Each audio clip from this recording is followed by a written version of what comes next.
किसी भी इंसान की मौत के बाद उसके शव को केमिकल से संरक्षित करके मम्मी बनाया जाता है। यह विधि प्राचीन मिस्र सभ्यता में बड़े पैमाने पर अपनाई जाती थी। मिस्र के अलावा दूसरे देशों में भी शवों को मम्मी बनाया गया है, जैसे कि इटली के कैपुचिन कैटाकॉम्ब, जहां पर सदियों पुराने 8000 शवों को मम्मी बनाकर रखा गया है।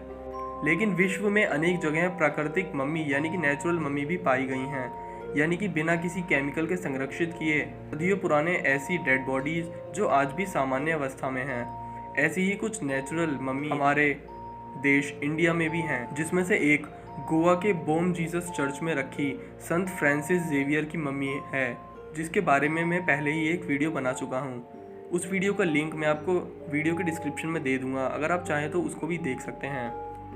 आज हम आपको एक और ऐसी ही मम्मी के बारे में बताएंगे, जो कि हिमाचल प्रदेश में लाहौल स्पीति के गियू गांव में है। यह मम्मी लगभग 550 साल पुरानी है।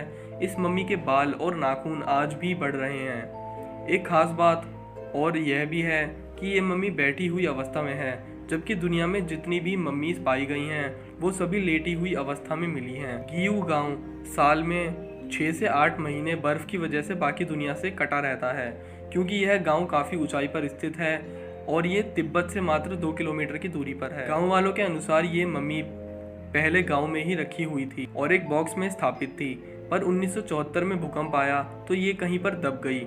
उसके बाद सन 1995 में इंडो तिब्बतियन बॉर्डर पुलिस के जवानों को सड़क बनाते समय ये मम्मी मिली।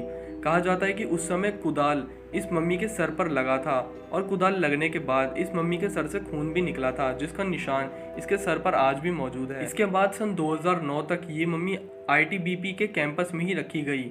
बाद में गांव वालों ने इस मम्मी को गांव में लाकर स्थापित कर दिया। मम्मी को रखने के लिए शीशे का एक कैबिन बनाया गया, जिसमें इसे रखा गया। इस मम्मी की देखभाल गांव में रहने वाले परिवार बारी बारी से करते हैं। यहाँ आने वाले पर्यटकों को वे मम्मी के बारे में जानकारी देते हैं।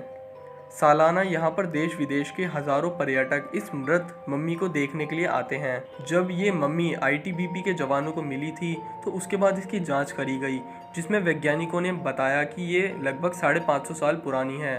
पर इतने साल तक बिना किसी लेप या मसाले के ये ज़मीन में दबी रहने के बावजूद ये मम्मी कैसे इस अवस्था में है, ये आज भी आश्चर्य का विषय है। इस मम्मी से जुड़ी कुछ प्राचीन कथाएं भी हैं। जैसा कि अधिकतर होता है, हर प्राचीन चीज़ की कोई ना कोई कथा ज़रूर होती है। इस मम्मी के साथ भी ऐसा ही है। इसके साथ एक कथा जुड़ी हुई है। ऐसा मान्यता है कि करीब 550 वर्ष पूर्व गियू गांव में एक संत थे।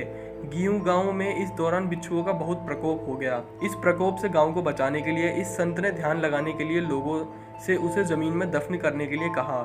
जब इस संत को ज़मीन में दफन किया गया तो इसके प्राण निकलते ही गांव में इंद्रधनुष निकला और गांव बिच्छुओं से मुक्त हो गया।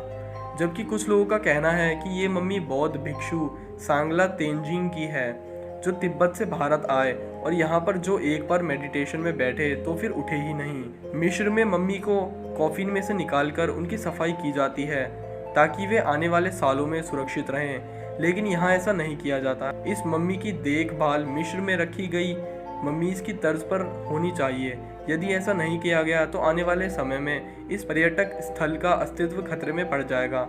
अभी तक यही माना जाता है कि ये मम्मी के बाल और नाखून निरंतर बढ़ते हैं, लेकिन गियू गांव के लोगों के मुताबिक अब मम्मी के बाल और नाखून बढ़ने कम हो गए। बाल कम होने के कारण मम्मी का सर अब लगभग गंजा दिखाई देने लग गया है। तो फ्रेंड्स, अगर आपको ये वीडियो अच्छी लगी हो तो प्लीज़ इस वीडियो को लाइक करे बिना ना जाएं और वीडियो के नीचे दिए गए लाल कलर के सब्सक्राइब बटन को भी ज़रूर दबाएं।